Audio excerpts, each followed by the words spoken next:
il n'y a qu'une seule personne qui est grande que tout le monde. C'est Jésus. Amen.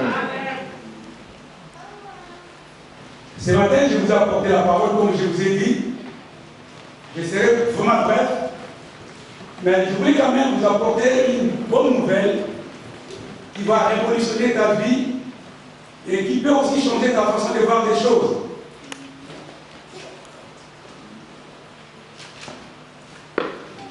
Merci les hommes de Dieu, et merci l'Église. Merci encore pour les plus des chants, pour des belles chansons. Pasteur Jojo, merci parce que vous m'avez inspiré. Le dimanche passé après votre prédication, et j'ai lu la prédication.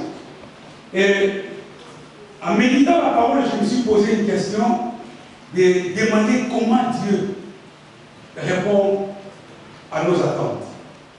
Ou comment Dieu résout nos problèmes ou nos difficultés. Vous savez, il y a des fois nous avons des problèmes. Il y a des fois nous avons des questions qui restent encore depuis longtemps, jusqu'à aujourd'hui sans réponse. Et parfois on se pose la question de dire, mais pourquoi la situation demeure jusqu'à présent? Et pourtant, je prie. Et pourtant, je donne les offrandes. Je fais même des sacrifices. Pourquoi ma situation demeure jusqu'à présent? Voilà la raison pour laquelle la question ou le thème de ce matin est d'intituler comment Dieu répond à nos attentes ou comment Dieu résout nos problèmes.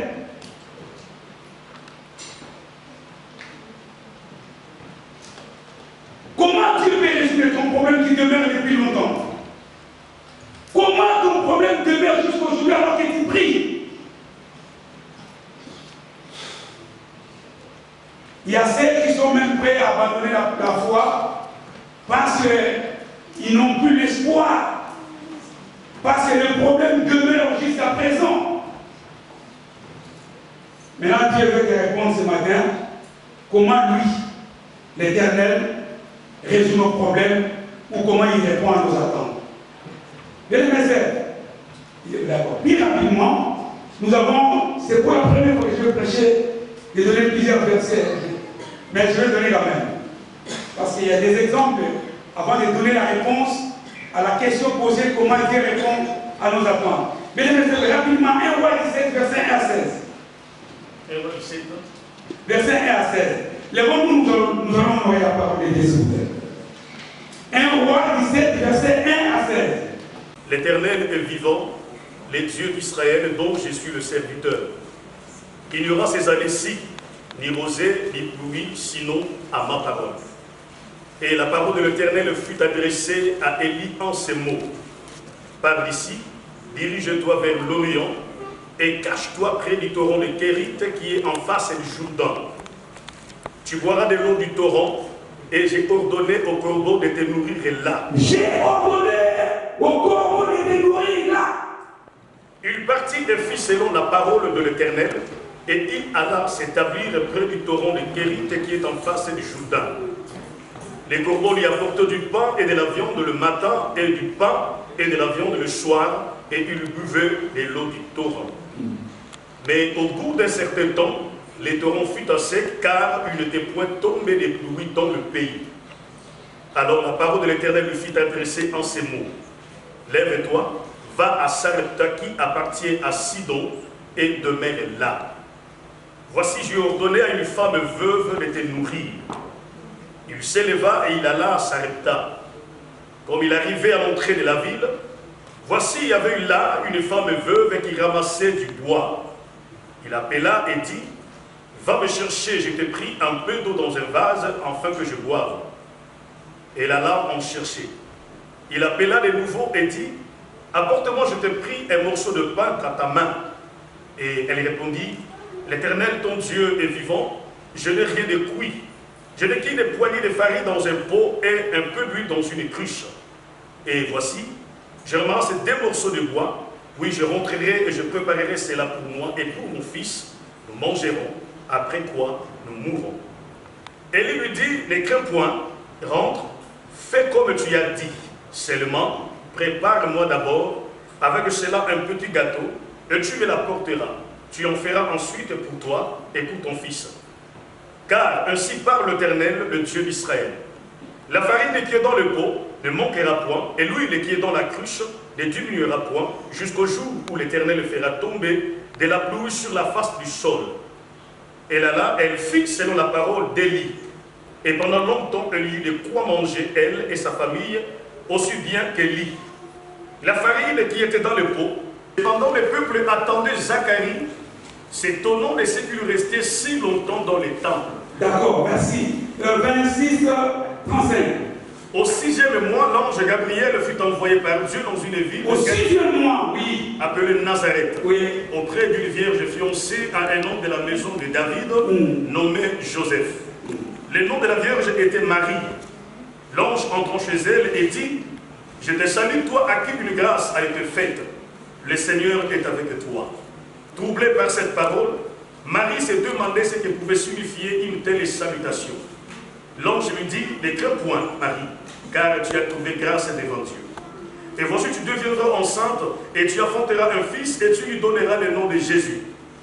Il sera grand, et sera appelé fils du Très-Haut, et le Seigneur Dieu lui donnera le trône de David, son père.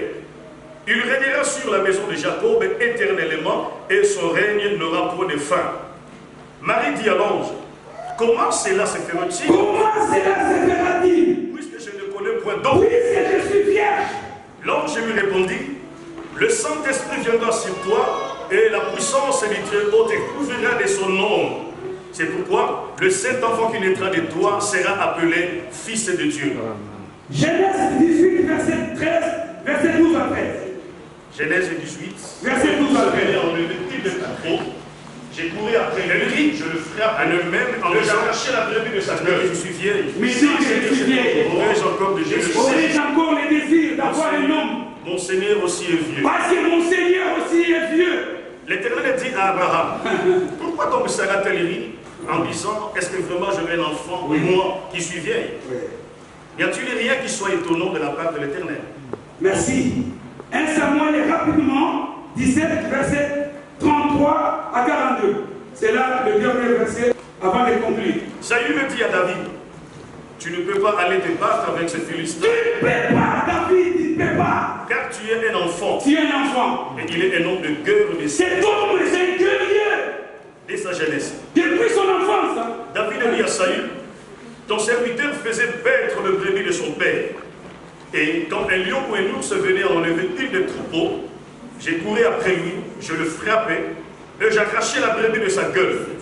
S'il s'est dressé contre moi, je le saisissais par la gorge, je le frappais et je le tuais. C'est ainsi que ton serviteur a terrassé les lions et l'ours, et il concernant du Philistin, de cet incirconcis comme de l'an d'eux, car il a insulté l'armée de Dieu vivant. David dit encore, l'Éternel qui m'a délivré de la griffe du lion et de la patte de l'ours, me délivrera aussi de la main de ces Philistins. Et Saoul dit à David, va et que l'Éternel soit avec toi. Merci, c'est bon. Et pour conclure, Luc 17, verset 20 à 21. Luc 17, 20 à 21. Les pharisiens demandèrent à Jésus, Oui, de manière acquise. quand viendra le royaume de Dieu? Quand est-ce que le royaume des cieux viendra? Il leur répondit, Oui, le royaume de Dieu ne vient pas. ne vient pas de manière à frapper le regard. L'homme. On ne dira point, Oui. il est ici Il est ici. ou il est là. Oui. Car voici, Oui. le royaume de Dieu est au milieu de vous. Et au milieu de vous. Et il dit aux disciples, des jours viendront où vous désirerez voir l'heure de jour du Fils de l'homme, et vous ne le verrez point. Merci. Prenons place, merci bien-aimé. C'est ce que tu fais aujourd'hui. Parce que tu es parti se marier avec une femme qui t'a obligé que l'idolâtrie entre l'Israël. À cause de cela, moi je te dis une chose. Ici en Israël, il n'y aura ni pluie, ni rosée, sinon à ma parole. Et la Bible dit, la pluie a écouté la voix d'Élie. C'est pour cela il faut venir même le vendredi. Le vendredi, j'ai parlé sur la prophétie. Hein. Dieu donne l'importance à l'homme dans sa vision. Et il dit à Ézéchiel, prophétise sur ses eaux. Et Élie connaissait la réalité de la force qu'il avait. Il dit, il n'y aura ni pluie ni rose à ma part, ici en Israël, sinon à ma parole. Vous savez, il faut être quand même un enfant de Dieu pour prendre ce courage de dire sinon à ma parole. Et la Bible dit la pluie a écouté la parole. Lorsque ça ne marche pas dans ta vie, il faut parler. Ne ferme pas la bouche. Lorsque tu vois quelque chose qui ne marche pas et ça va dans le mauvais sens, parle. Et Élie a vu que l'Israël était plongé dans l'idolâtrie. Il dit parce que vous mangez, parce que vous buvez, vous oubliez qu'il y a un Dieu. Mais moi je dis, il n'y aura ni pluie, ni rosée ici en Israël, sinon à ma parole.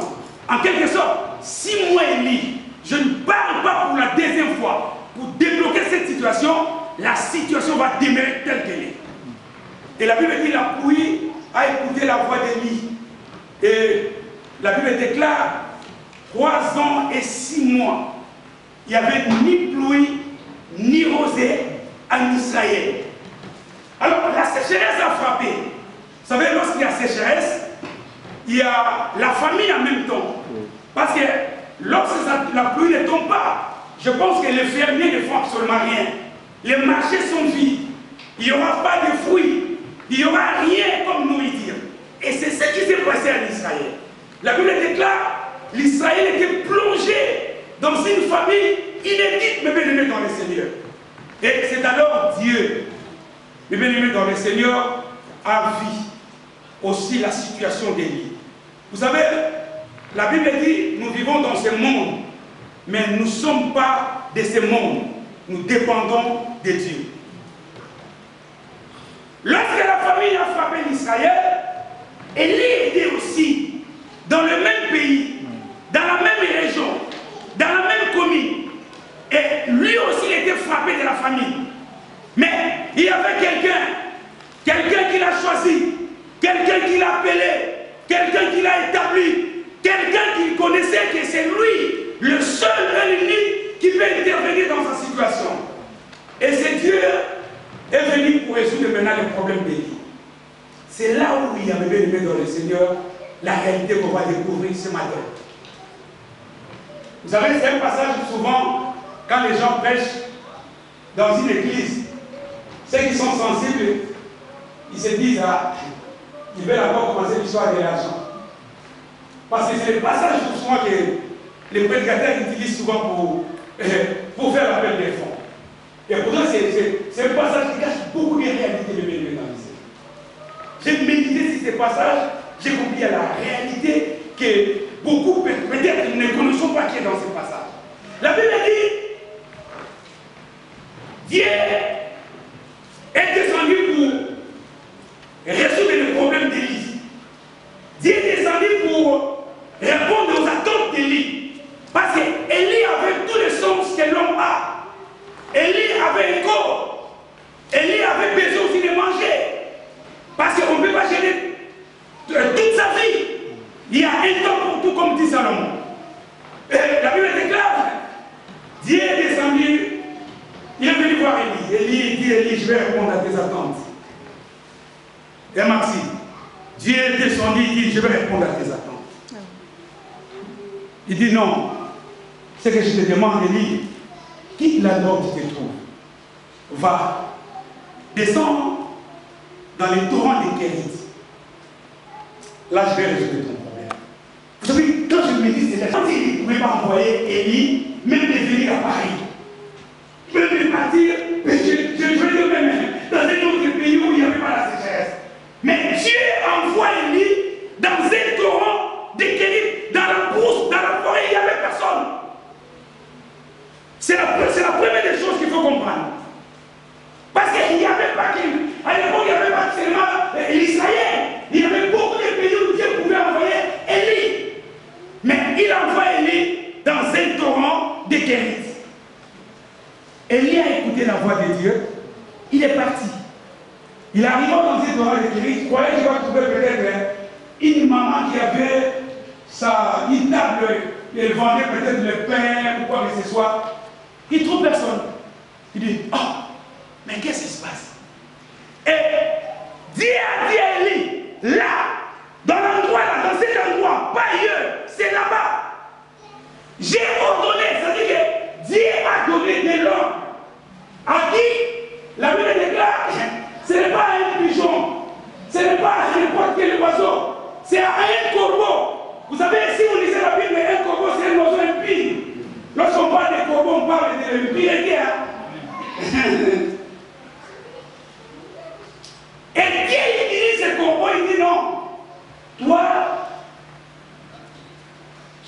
mission. Chaque matin, il prend la viande, il prend les pains, il descend à Kérit, là où il y a les Torah. Il donne à mon serviteur à manger. Parce que Dieu déjà prévu là, il y avait l'eau qui sortait, parce que c'était dans un Torah. Le pain, et il prenait aussi la viande, il descendait, il donnait à Élie.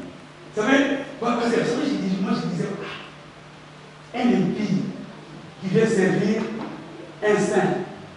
Et il s'est posé par la question, il dit, mais comment un oiseau impie peut me servir? Parce que vous savez, il y a beaucoup de gens qui ont peur des sorciers. Oh, je ne peux pas dire ça. C'est un sorcier, sinon il va m'en foutre. Sinon mon projet ne va pas réussir, mon frère. Si Dieu veut agir, il peut agir même. Même un sorcier peut te servir. Il peut te donner ce que Dieu fait. Vous comprenez? Vous savez, lorsque le combat arrive, il dit, Dieu m'a envoyé regarder le pain. Il dit, regarde, le pain est complet. Oh non, il n'a même pas pris sa tête pour dire, oh non, je vais goûter un peu. Non. Parce que si le corbeau osait de le faire, ils allaient discuter même avec Élie. Et ils mangent. La Bible dit, au bout d'un certain temps, le Torah est devenu sec. Parce qu'après l'avoir mangé, ils buvaient maintenant de l'eau des Torah. Et quelques temps après, le Torah était sec. Et Dieu vient encore, il dit, là maintenant le Torah est sec, tu quittes ici, là aussi. Va à Sarepta. Maintenant, écoutez la réalité. Lorsque Dieu envoie Élie à Sarepta, on est envoyé dans une maison des riches. Oh, parce qu'à Sarepta, il y avait des riches. À Sarepta, il y avait des gens fortunés. Il y avait des personnes qui avaient des milliards. Parce que quand on parle de Juifs, méfiez-vous de ces gens. Parce que la majorité des gens qui manipulent le monde aujourd'hui sont des Juifs. Tu vas oh non, il est né en Irlande. Mais suis bien les sangs. Tu vas voir, les sangs, c'est un sang juif. Et c'est ce sang qui crie, qui fait des grandes choses. Vous savez, si vous partez à Chantilly, allez demander aux jockeys, allez demander aux gens qui achètent des chevaux. Pour acheter les chevaux, ces gens, ils font la recherche de savoir d'où viennent ces chevaux. Alors, lorsqu'un cheval est venu dans une famille où les anciens, ou les descendants, ou pardon, les ancêtres de ce cheval n'ont gagné aucune course, pardon, on ne les achète pas. Pourquoi? Parce qu'ils savent que non. Ce cheval est venu d'un cheval qui a gagné la course à Chantilly. Donc, ils savent que non, qu'il vient d'une famille de vainqueurs. Et c'est comme ça qu'ils achètent des chevaux. Un cheval qui n'a, ses ancêtres n'ont jamais gagné. Mon frère, même s'il est robuste, même il est costaud, les acheteurs ne les achètent pas. Mais tu vas voir un cheval qui est tout petit comme moi. Il dit non, il vient d'où? Il vient de la famille Mayamba. Il va dire non, les Mayamba ils sont costauds. Nous autres Miguel, mais ma casse n'a beaucoup. Donc, petit corps, mais la force est dans le sol. Il dit non, là, il y a la victoire. Et c'est comme ça qu'il achète, même dans le Seigneur, des chevaux. Va à Chantilly, demande, il va vous le dire. Dit comment vous faites l'expertise pour acheter les chevaux? Il dit non, on regarde d'où vient ces chevaux.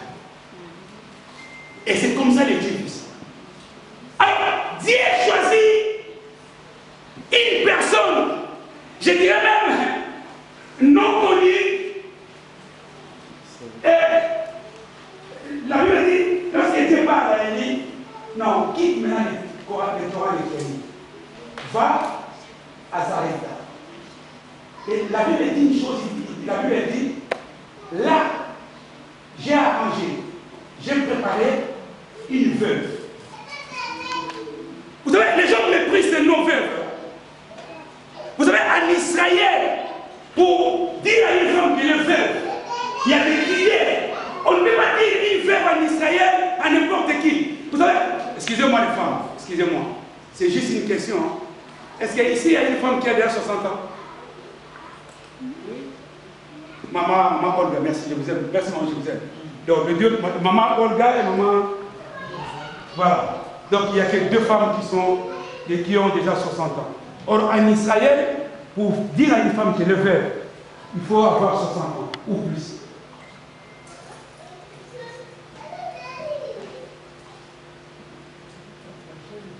Ça, c'est la première chose qu'il faut connaître. Et la Bible dit, là, j'ai préparé une veuve. Or, une veuve, quelqu'un qui n'a pas de mari au moment où la sécheresse frappe le pays. Et la Bible dit, lorsqu'Élie se présentant, effectivement, ce que Dieu a prévu était déjà là. La femme était là. Elle croise la femme et dit non. Dieu m'a envoyé et m'a dit c'est toi qui vas me nourrir ici, à Sarepta. Et la Bible donne même les explications. Lorsque Élie croisa cette femme, c'était au moment où la femme est venue ramasser, la Bible dit, lis bien la Bible. C'était pour ramasser juste des morceaux de bois, deux. Ce n'est pas 3, ce n'est pas 4, ce n'est pas 5, mais 2. Imaginez-vous une maman qui fait à manger pour ses enfants et avoir juste 2 morceaux de bois pour faire à manger. Maintenant, la question qu'il faut se poser, c'est quelle quantité de nourriture qu'elle peut faire avec 2 morceaux de bois. Tu ne peux pas demander ça à Mathieu, parce que Mathieu ne sait pas. Demandez à maman Paul, maman Rosalie, il peut te dire. Ou à maman Pasteur, elle peut vous dire, parce que c'est nous les villageois, ce n'est pas vous. C'est nous les blédois. On va vous expliquer comment on peut préparer la nourriture avec juste 2 morceaux de bois. C'est-à-dire, juste, moi, comme à mon cœur, donc on peut donner. Ce n'est pas. Je veux dire, on ne peut pas faire la semoule de 7 ou 8 personnes avec 2 morceaux de bois. Et la Bible dit, Dieu a préparé cette dame qui était veuve et qui est venue tout simplement chercher 2 morceaux de bois pour faire la nourriture. Ça, c'est la première chose. Et la deuxième chose, lorsque Élie parle avec cette femme dit où est en fou là? Vous savez, Bakom appelle ça tombe. Vous comprenez? Lorsqu'on demande à quelqu'un de te donner, la personne a qui est 1 euro. Et elle veut prendre ces 1 euro pour acheter une baguette. Maintenant, toi, tu te prenais et dis, ah, passe-moi 1 euro. Alors que c'est 1 euro, et bien calculé, il faut acheter une baguette pour partir avec au travail. Dis, ah, où est la tonte? Donc, ça, c'est juste de tester quelqu'un. Non, ça, c'est une tentation quand même. Comment? Donc, la femme vient, Élie. Je suis venu tout simplement chercher 2 morceaux de bois parce qu'à la maison, j'ai dit une poignée. Vous savez, on parle de poignée. Poignée de farine, c'est comme ça. Poignée. Il dit, j'ai une seule poignée de farine. Donc là, je ramasse ces 2 morceaux. Je vais arriver à la maison. Je prépare et je vais manger, moi et mon fils. Après avoir mangé une poignée de farine, maintenant, c'est qu'on va attendre. C'est la mort.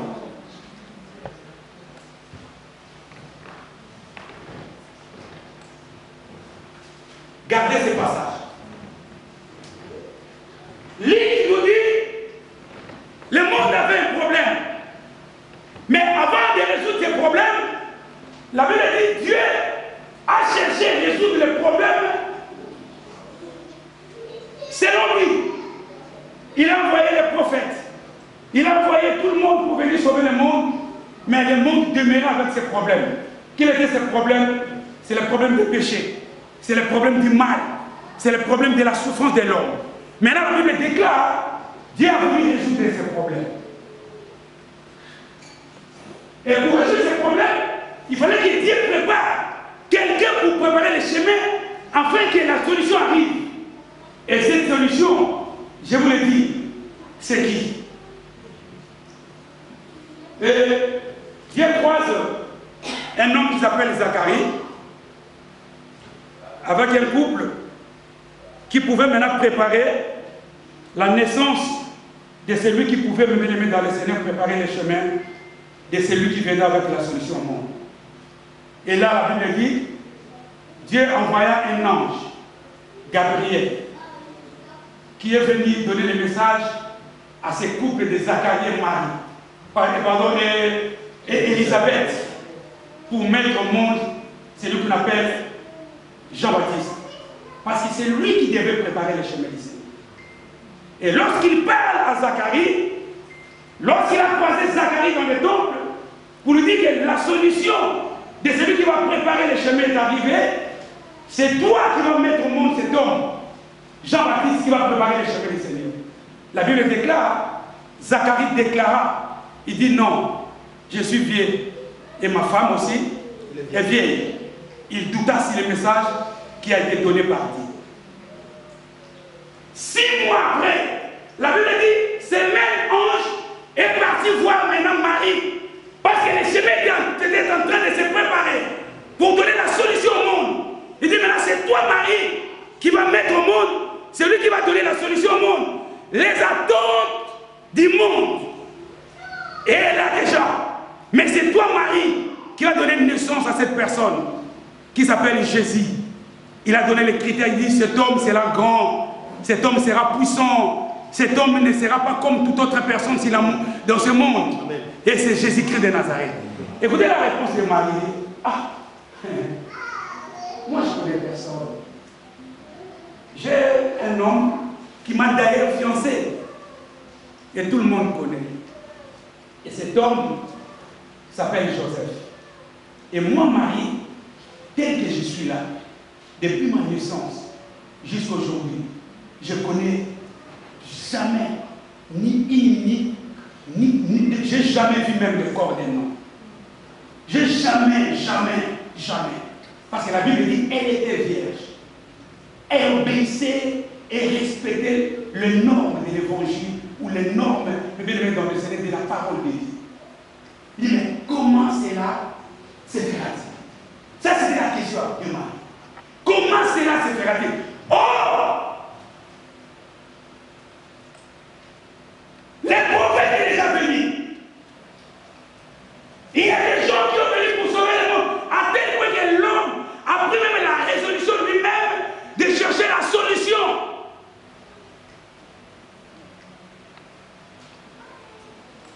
Comment cela se fera-t-il? Ça, c'était la question que Marie a posée à l'ange. Gardez ces deux versets.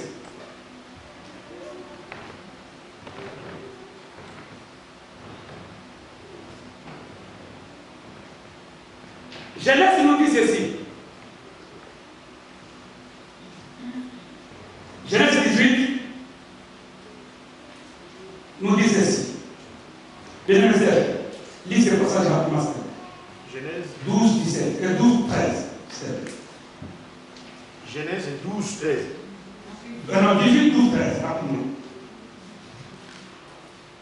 Elle rit en elle-même en disant, maintenant que je suis vieille, aurais-je encore du désir? Oui. Mon Seigneur aussi est vieux. L'Éternel dit à Abraham, pourquoi donc Sarah t-elle rit en disant, est-ce que vraiment j'aurai un enfant, moi qui suis vieille? Merci de lever. Écoutez, si vous lisez dans le livre de Genèse 12, vous allez voir que lorsque Dieu croise Abraham, il lui dit, non, sors de ta patrie, de la maison de tes parents, va dans un pays où moi, Dieu, je paye pour toi. Et Dieu a donné pas mal de promesses à Abraham. Il dit, je ferai de ton nom grand, qui sera un père de multitudes de gens. Donc, en quelque sorte, en toi, il y aura ce qu'on appelle la multiplication. Tu seras un père de beaucoup d'enfants, de beaucoup de filles et de beaucoup de garçons. Mais curieusement, lorsque Abraham est parti, la Bible dit Abraham est devenu vieux sans enfant. À tel point qu'il a pris la solution avec sa femme de faire un enfant. Et cet enfant n'était même pas dans la volonté parfaite de Dieu, mais dans la volonté permissive de l'homme.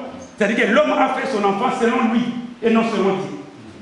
Et la Bible déclare, Dieu ne calculait même pas cet enfant. Donc pour Dieu, ce que Dieu a prévu pour Abraham, ce n'était pas ça. Parce que la solution était humaine. C'est là où je donne conseil à toutes les femmes ou à tous les hommes. Lorsque vous avez un problème de maternité, ne cherchez pas à partir voir les médecins pour faire ce qu'on appelle l'in vitro. ce n'est pas bon. J'ai donné le conseil à un homme de dire ne le fais pas. Et je bénis Dieu parce qu'il ne l'a pas fait. Ça sera semblable à Ismaël. Faire un enfant, c'est ta volonté et non c'est la volonté de Dieu.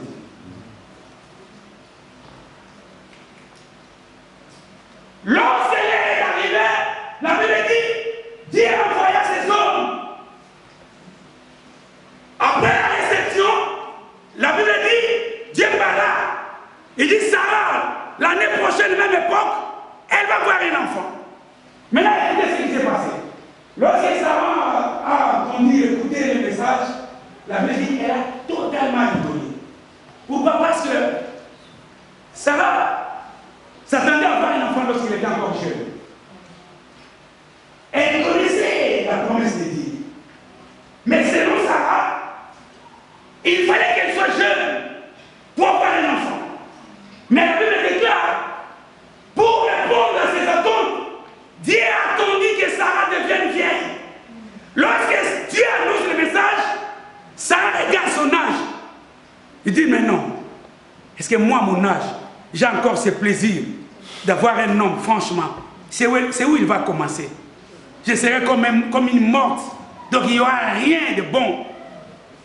Et au lieu de se limiter là, il dit non, mon Seigneur encore est vieux.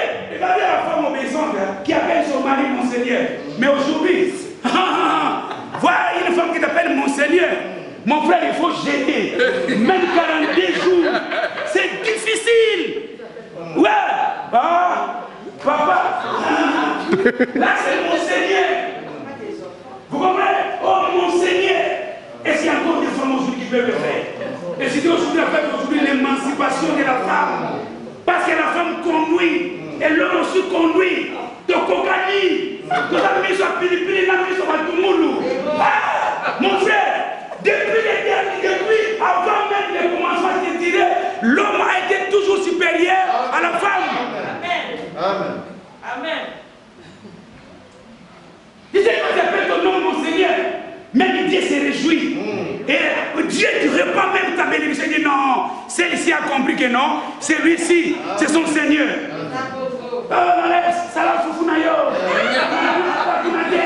Faites à Semoul, moi je ne suis pas là. Je vous dis, le dernier jour, selon mes calculs humains, selon ce que je vois, lorsque Dieu va appeler les gens qui vont partir en enfer, en tout cas, j'ai l'impression que le nombre de femmes seront beaucoup plus que les hommes. Moi, j'ai cette impression. Je vous dis, attendez, je n'ai pas encore fini.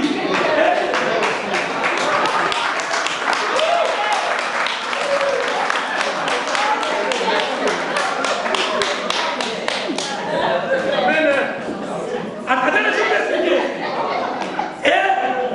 Et ce nombre de femmes sera beaucoup plus en Europe, c'est-à-dire dans les pays beaucoup plus développés qu'en Afrique. Parce que imaginez une femme qui va répondre à sa femme, non, faites à ses mots. Alors il y a la Bible qui demande l'obéissance. Lorsque l'homme dit non, ma femme, fais-moi de la Bible. Mais il ne te dit pas de tuer, il te dit fais-moi qu'elle a ses mots. Il te dit non, ça là c'est mon naïo. Vous comprenez? Mais en Afrique, dire à une femme faire la semoule, elle ne le fait pas. Mon frère, ma soeur, je pense que 2 jours après ou 4 jours après, l'homme peut réunir même toute une famille pour résoudre ces problèmes. Comment peut la femme faire la semoule?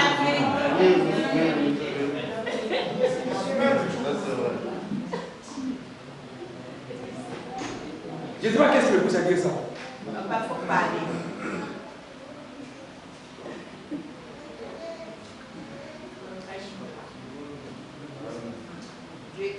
Parce qu'aujourd'hui, les femmes prennent l'exemple de l'Europe.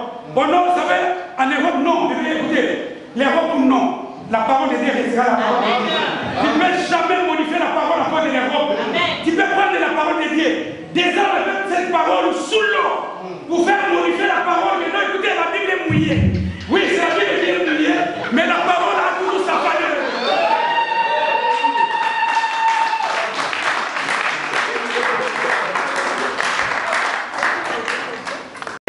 Vous savez, l'obéissance, la soumission est beaucoup plus difficile que l'aimer. Vous comprenez? Lorsque la Bible me dit d'aimer Brigitte, oui, je vais l'aimer. Vous savez,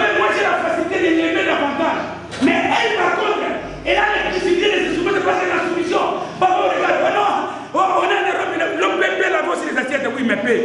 Mais ce n'est pas tout le temps quand même. Vous comprenez? C'est-à-dire que la soumission est tellement difficile, c'est là où il y a le piège.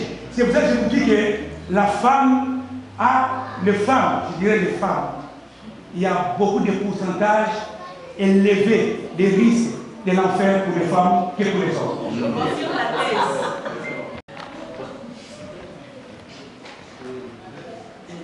Ah, c'est la lénie. Heureusement qu'il n'y a pas l'offrande du prophète. Donc, comme il n'y en a pas, je dis gloire à Dieu. Parce que s'il y avait l'offrande du prophète, aucune femme n'allait passer vous donner. Mais je vous dis la même chose.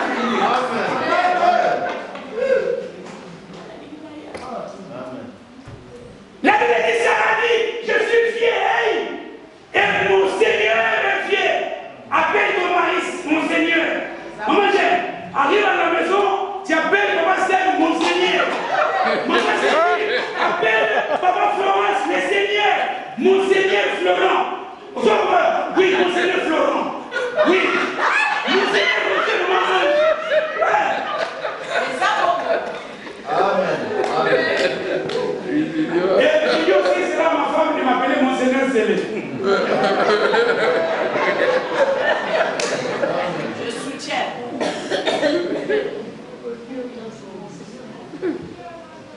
Et il y a donc fier. Donc, on ne peut pas avoir un enfant. C'est le troisième passage à garder. Et le dernier, c'est Jean 11, verset 38 à 40. 39 à 40. Là, Jésus se présente devant la tombe de Lazare. Lorsque Jésus se présente, Lazare faisait 4 jours sous la tombe. Or, selon la nature, une personne qui a déjà fait 4 jours sous la tombe, elle est complètement décomposée. Lorsque Jésus arrive, il dit aux hommes qui étaient ensemble avec lui, il dit, enlevez la pierre. D'ailleurs, il demande où vous l'avez mis. Il dit non, on l'a mis dans cette tombe. D'accord. Lorsqu'ils arrivent, il dit non, enlevez la pierre. Écoutez, ils n'ont même pas enlevé la pierre avant que la sœur de Lazare réponde à Christ. Il dit non. Ça fait déjà 4 jours qu'il est sous la tombe et il sent déjà. Qu'est-ce qui se passe maintenant? Comment Dieu résout nos problèmes? Comment Dieu répond à nos attentes? Écoutez la réponse, mon bébé, regardez Seigneur. En lisant tous ces passages, vous allez voir que l'homme s'attendait que la réponse de Dieu vienne selon l'humain, selon l'entendement de l'homme, selon la connaissance de l'homme, selon ce qu'il connaît. Mais Dieu ne répond jamais personne selon ce qu'il connaît. Dieu répond selon lui-même. Parce que si Dieu était capable de faire ce que l'homme est capable de faire, en ce moment-là, Dieu est égal à un homme. Dieu ne partage jamais la gloire avec quelqu'un. Donc, Dieu résout nos problèmes de Seigneur selon sa volonté et par ce qu'on appelle un miracle. C'est-à-dire par un fait surnaturel qui ne correspond même pas au calcul de l'homme. Vous savez, beaucoup de gens échouent dans leurs problèmes. Pourquoi? Parce qu'elle est malade, elle croit être guérie parce qu'elle prend les médicaments. Mon frère, il n'y a personne qui t'interdit de prendre les médicaments. Mais sachez bien que le médicament est là pour soigner. Mais la guérison viendra de celui qui a créé les cieux et la terre. Beaucoup de femmes pensent que le mariage c'est la beauté. Mon frère, va. C'est pour ça que j'ai dit, les femmes ils ont des risques. Va. Déjà pendant l'été, que Dieu nous préserve, que nos yeux soient bouclés. Parce que déjà pendant l'été, va sort. Va voir, il y a beaucoup de femmes au monde, beaucoup même. Comme disait le dit, si Dieu revenait à modifier la loi, dire que non, un homme peut épouser plusieurs femmes. Donc un homme a la capacité d'épouser même 48 femmes parce qu'il y a tellement beaucoup de femmes. Et cette femme, ce sont des très jolies femmes qui s'attendent. Écoutez, moi j'ai encore la belle poitrine, moi j'ai encore la belle peau. Mais au bout de cet temps, vous allez voir que cette femme est encore célibataire. Vous savez pourquoi? Parce qu'une femme peut avoir un homme, mais pour avoir un époux, il faut que le ciel déclare que c'est un époux. Un homme peut avoir une femme, mais pour avoir une épouse, il faut qu'il y ait la déclaration du ciel. Vous savez pourquoi? Parce que le mariage n'a jamais été à cause, n'a jamais été créé à cause de la beauté. Le mariage n'a rien à voir avec la beauté. Le mariage n'a rien à voir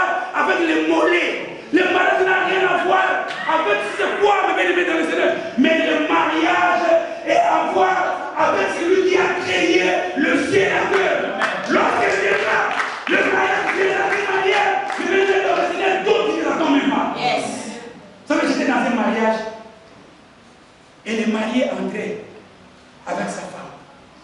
Oh, il va. Et moi, j'étais à côté, il y avait des jeunes filles.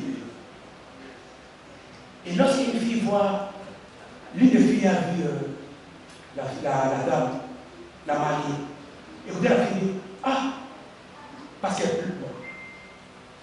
L'homme était présentable, je dirais non. Parce que je ne dirais pas qu'il était beau. Parce que si on me disait qu'il est beau par lui, je dirais c'est moi. Ouais. Si on me demandait qui est le plus beau dans la salle, je dirais c'est moi. Ouais. En fait, moi, je dirais c'est toi. Jamais.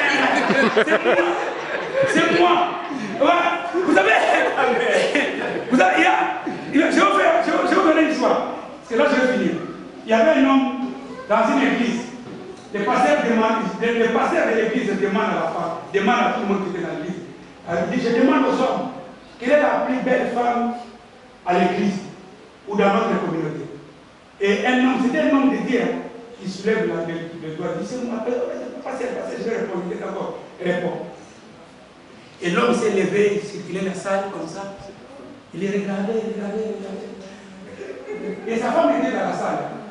Et là, l'homme a regardé toute la salle. Après, à la fin, il dit, pasteur, Azate. Il dit, pasteur, elle n'est pas là. Il dit, mais comment? Il dit, non, une scène, je connais bien la scène qui s'assoit souvent ici. Et là, la peau blanche, là, elle est belle, et sa femme est là. J'ai dit, cet homme à la maison, je ne vais pas aller sur le problème. Parce qu'en réalité, la femme la plus belle de sa vie, c'est sa femme. Comment il peut dire que non, et c'est la Mali qui est pas là. Non, Mali, la plus belle femme de la salle, c'est ma femme Brigitte.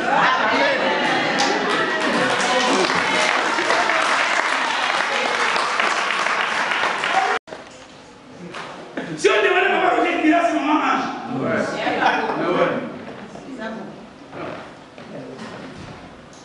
Et beaucoup pensent dans le Seigneur que c'est la beauté qui donne le mariage. Vous savez, cette femme, quand elle a vu la mariée, elle s'est dit, ah, elle n'est pas belle. Comment cet homme peut faire ça? Elle n'est pas dit c'est mariée avec une femme qui n'est pas belle. Elle est moche. Moi, j'ai regardé la femme, tellement je ne suis pas provocateur. Hein. J'ai regardé la femme, toutes les femmes qui étaient dit, j'ai regardé, qui dit ça? Il dit, oh, c'est moi, j'ai dit, au Gougui. Au Gougui. J'ai dit, cet homme n'a pas vie. Cet homme a vu celle-là, qui est la plus belle de sa vie. C'est elle. Parce que la beauté en soi, mes bien-aimés. Je ne te dis pas d'être moche. Je ne te dis pas de ne pas faire la toilette. Mais je dis que ce qui compte, c'est ta beauté. Il sera dessus. Amen. Amen. Dieu ne résout jamais les problèmes selon ce que l'homme voit. Écoutez, la Bible dit, Jésus un jour était avec ses disciples, était au milieu des pharisiens, au milieu dans le Seigneur, des docteurs de la loi, au milieu des gens qui connaissent la loi. La Bible déclare, ces hommes l'ont posé la question en disant, quand est-ce que les royaumes des cieux viendront? Lorsqu'on parle du royaume des cieux, on parle de la manifestation des œuvres de Dieu sur la terre. Il dit, mais quand est-ce que ces royaumes viendront sur la terre? Quand est-ce que ces œuvres doivent être manifestées? Et ils attendaient que cet homme viendra avec un costard, très beau, une cravate. Et ils attendaient que cet homme sera un grand géant. Or, Esaïe dit qu'il n'avait ni éclat, ni beauté, où personne ne pouvait fixer les regards. Ils attendaient à cela. Mais je dis qu'ils n'ont pas laissé au milieu de vous. C'était, il parlait de lui, que c'est moi. Alors qu'ils attendaient que cet homme sera blanc, cet homme sera costaud, mais ce n'était pas le cas. Écoutez, l'Israël faisait face à un combat aux Philistins. Et la Bible dit, lorsque David se pointa à dire que je bats cet homme, Saül dit non, toi là, tu es petit, tu es mignon. Bien sûr, mais tu es petit, tu ne peux pas te battre avec cet homme. Parce que cet homme, c'est un guerrier. Depuis son enfance, il est un combattant. Parce qu'il regardait la taille de Goliath. Il regardait ce que Goliath représentait. Il minimisait ce guerrier David parce qu'il était petit. Alors qu'en lui, il y avait la victoire. En lui, il y avait la solution. La solution de David ne viendra pas de la manière dont tu crois. Regardez, il travaille beaucoup. Mais, excusez-moi, va consulter ton compte cet après-midi. Tu veux que je donne la réponse? Il y a moins 500 euros à ton compte. Mais tu travailles. Tu sais pourquoi? Parce que tu penses que c'est l'argent qui va te donner la solution. Parce que tu penses que c'est le travail. En réalité, je ne te dis pas de ne pas travailler. Mais lorsque tu poses ta foi sur des choses qui sont, mes bien-aimés, dans le Seigneur, humains, tu n'auras jamais la solution. Mais lorsque tu prends tes yeux et tu branches vers celui qui a créé le ciel et la terre, un miracle viendra dans ta vie et tu auras la solution. Toutes les personnes qui veulent le dire dans la Bible, dans le Seigneur, vous allez constater, ils s'attendaient à une solution selon l'humain. Marie dit, je ne connais pas d'homme. Donc pour elle, pour avoir un enfant, il faut une relation intime. Il faut un homme. Mais Dieu dit non. Ça ne sera pas par un homme que ton mari. Tu vas avoir un enfant. Vous savez combien de diplômes sont encore comment dire? Vous savez combien de diplômes sont encore à la maison sans rien faire? Beaucoup de diplômés, hein? Si vous voulez voir les diplômés qui sont à la maison, qui ne font rien, va même en Afrique, tu vas voir. Tu le demandes, j'ai Master plus 800. D'accord, c'est bien. Mais ce Master plus 800 à la maison, il est devenu un gamiste.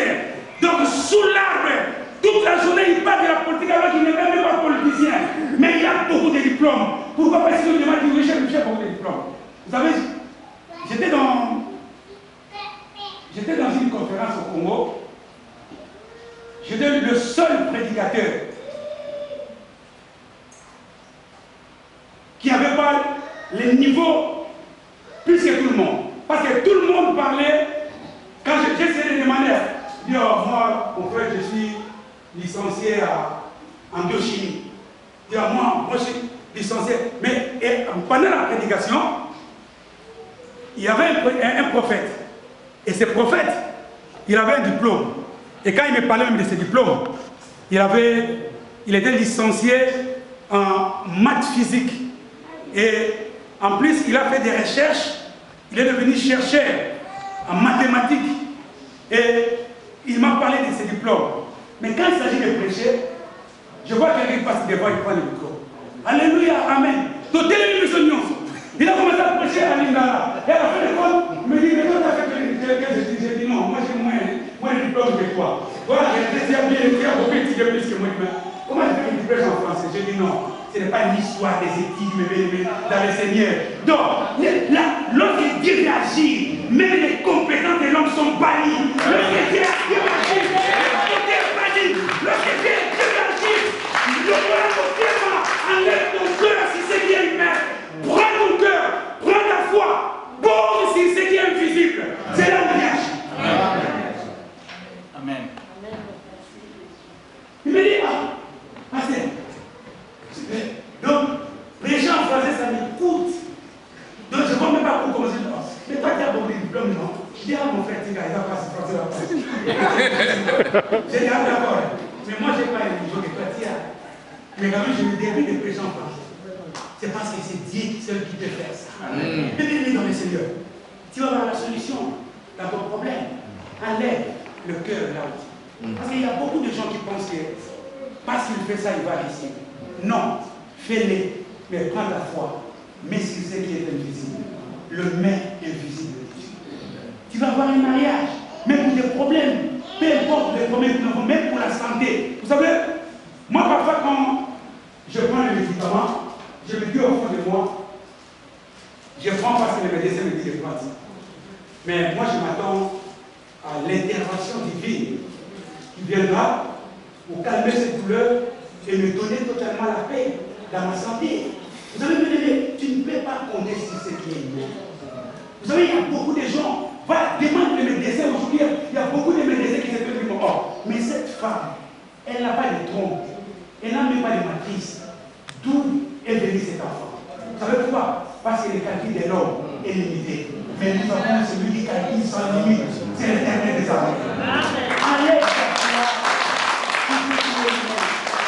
comment Dieu résout nos problèmes? Comment Dieu résout nos problèmes? Comment Dieu répond à nos attentes? C'est par un miracle. C'est par des choses qui sont surnaturelles. C'est pas par des choses qui sont naturelles. Tu comptes sur ta beauté, tu seras déçu. Tu comptes pas sur du travail que tu auras, mais même dans le Seigneur, la richesse, non. La Bible dit que c'est la bénédiction de l'Éternel qui a enrichi. Ce n'est pas la bénédiction des hommes. Et lorsque l'homme compte sur cet homme, lorsque l'homme prend sa foi et pose sur la parole, c'est là où il y aura la réponse qui viendra de la vie. Comment Dieu résout nos problèmes? Comment Dieu résout à nos attentes? Comment Dieu répond à nos attentes? C'est pas un miracle. Dieu pouvait envoyer Élie dans une maison des riches, mais il envoyait Élie dans une maison, mais bien aimé dans le Seigneur, d'une personne qui était d'ailleurs veuve. La raison pour laquelle la Bible dit, Dieu dit non, j'ai préparé une veuve. La Bible parle de veuve parce qu'en elle, il n'y avait pas de l'espoir.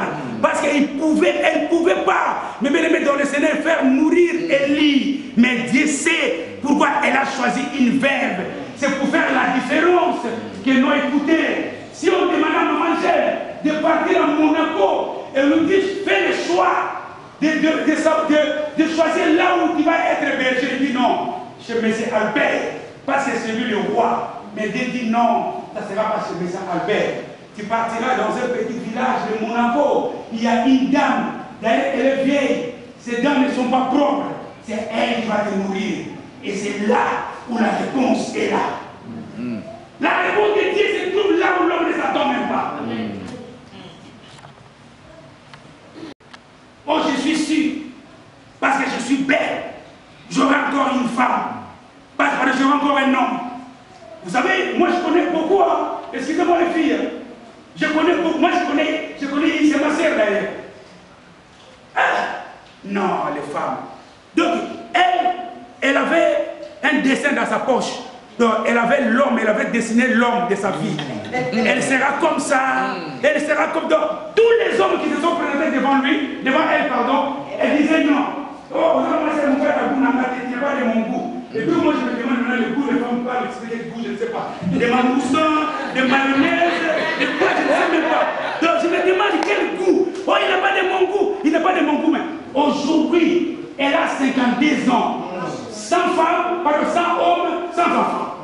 Pourquoi pas? Et pourtant, les hommes qui les proposaient, aujourd'hui, sont devenus des PDG. Ils sont devenus. Pourquoi? Parce qu'elles croyaient que non, oui, écoutez, l'homme, moi, je vais épouser, qui va m'épouser, c'est un homme qui a une voiture, un homme qui a une maison, un homme qui. Tu sais, demande aux gens qui ont épousé des hommes qu'ils n'avaient absolument rien. Mais aujourd'hui, elles se réjouissent à cause de savoir que non, c'est là où il y a les signifiants, c'est là où les signifiants vont sortir. C'est là. Il dit, Élie, ça ne sera pas dans une ville, mais c'est à Torah. Sors de cette façon de voir des choses. Toi qui es malade, ne pense pas que les médicaments vont te guérir. Les médicaments vont te soigner. Enlève la foi sur le médicament. Prends la foi, pose sur le médecin de Jésus. Tu ne vois pas. Et c'est ce médecin qui agiront. Tu auras la bonne santé. Parce que Dieu a prévu cela. Vous savez, je parlais avec une dame pour finir. Parce qu'elle en va prier. Cette dame, elle a été chassée du mariage. Elle avait tout avec son mari. Et ton mari a tout confisqué. Lorsqu'elle est partie, elle n'avait rien. Et le quartier s'est moqué de la dame. Et elle me dit, papa, vous savez, tout le monde est rigolé dans le quartier. Et au bout d'un certain temps, j'ai dit non. Si je regarde les hommes, je serai déçu. Si je regarde même l'homme qui est parti, je serai déçu. Je vais lever mes yeux vers celui qui m'a créé et fera quelque chose. Et quand elle me parlait, elle me dit non. Quand j'ai levé mes yeux, et au bout d'un certain temps, Dieu m'a fait grâce, j'ai commencé à faire le business, et aujourd'hui, j'ai ce que j'ai aujourd'hui. C'est à cause de Dieu, par ma façon de voir les choses, j'ai dit non. Vous savez, là où il y a la grâce, le mérite de l'homme est exclu. Yes. Oh non, j'ai eu mon mariage parce que moi, personnellement, j'ai étudié, je suis belle. Non, non, j'ai eu le mariage. Si c'est le mariage, c'est à cause de celui qui a créé le ciel et la terre. Quel est ton problème ce matin?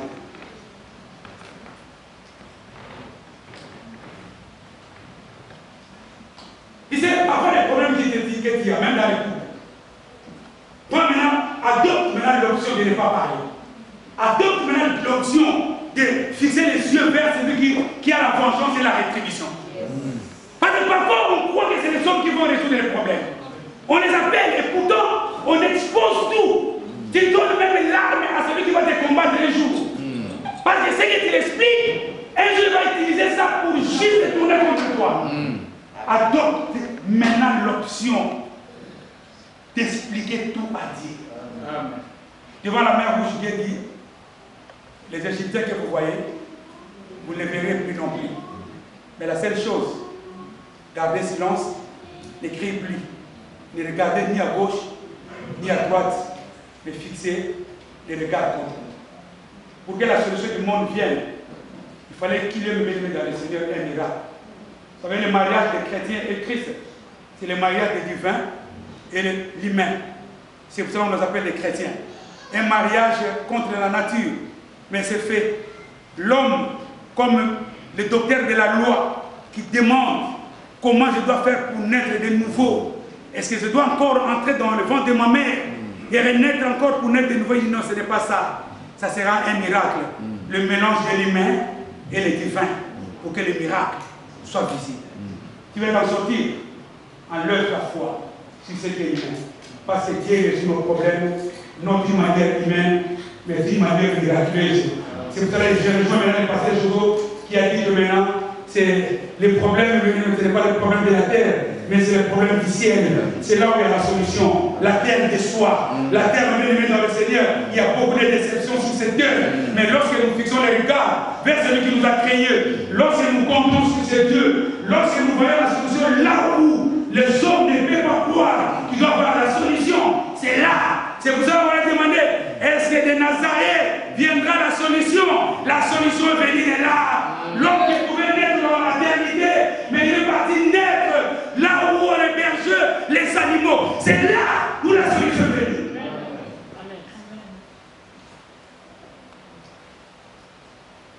Comment Dieu résout le problème? C'est pas un miracle.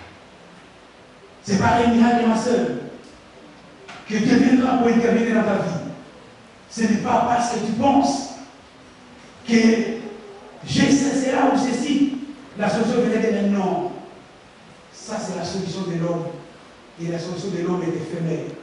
Ils ont fait les veaux d'or. Ils croyaient que ces veaux d'or pouvaient les amener à la destination. Mais Dieu dit non, ça ne sera pas les veaux d'or. Christ dit, Lazare sort. Lazare est sorti. Ils étaient étonnés. L'homme qui a fait 4 jours sous la tombe, décomposé. Quand Lazare est sorti, j'ai l'impression, sa sœur est partie voir son fils et son frère pour regarder peut-être, même l'homme est resté sous la tombe. Il regarde, il regarde le pied et dit non, il est complet. C'est parce que le divin, le bien-aimé dans le Seigneur, a reçu l'ordre de ce qui est le bien-aimé. C'est parce que l'humain a reçu l'ordre de ce qui est divin. C'est là où il y a le miracle. Lève-toi maintenant. Quel est ton problème? Tu vas prier, là je finis. Est-ce que tu penses avec ton mariage, l'homme qui est parti peut revenir? Est-ce que tu ne crois pas qu'à ton âge, tu peux voir un homme?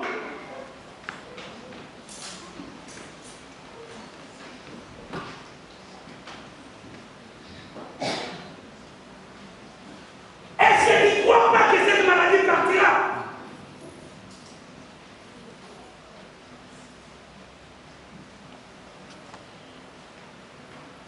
Qu'est-ce qui te dérange?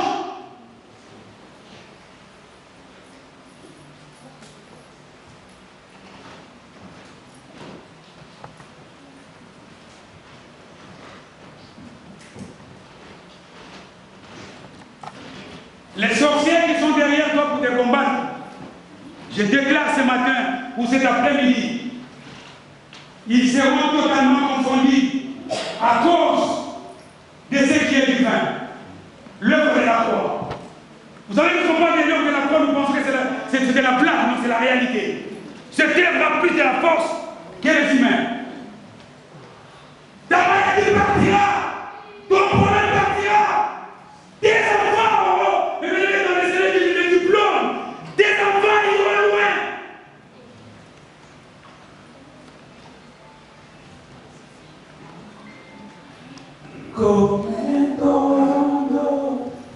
qui déborde, c'est riva, souffle l'Esprit de Dieu. Comme un torrent qui déborde, c'est riva, souffle l'Esprit de Dieu. Saint-Esprit de Dieu,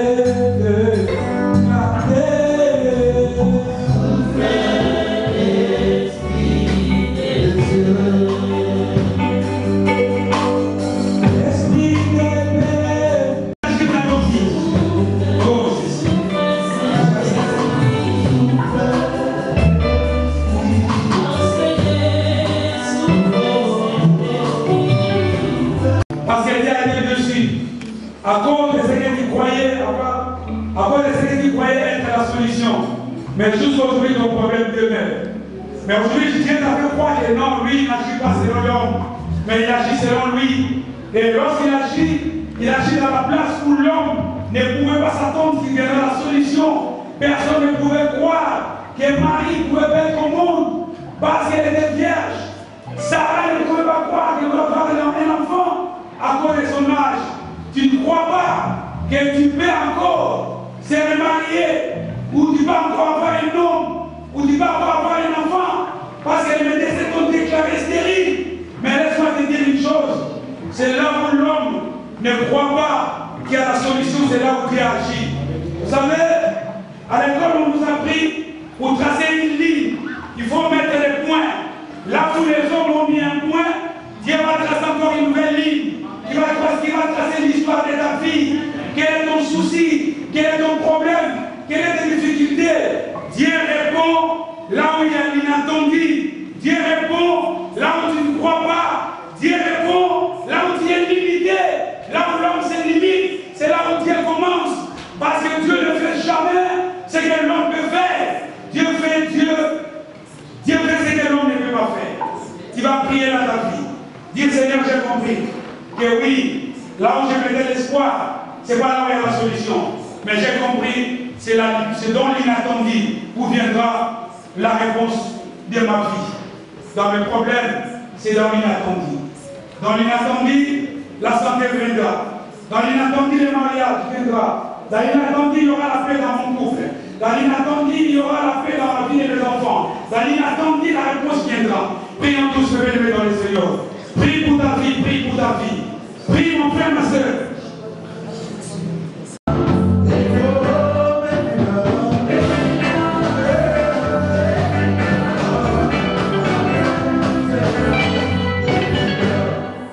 Bonjour ma soeur, soyez la bienvenue à l'église Hébron.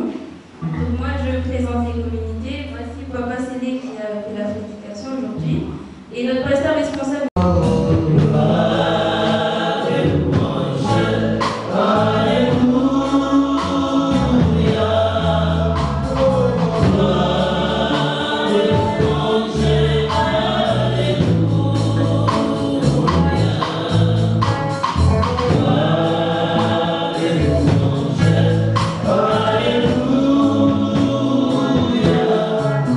Notre Dieu, ce matin encore dans tes miséricordes, dans tes compassions infinies, dans ton amour incommensurable, Père, quelle grâce tu nous as accordé en cette journée de nous présenter dans cette présence, toi qui nous as rassemblés à ta grâce dans ta maison. Seigneur, merci parce que toi tu nous as parlé ce matin. Tu as puissamment utilisé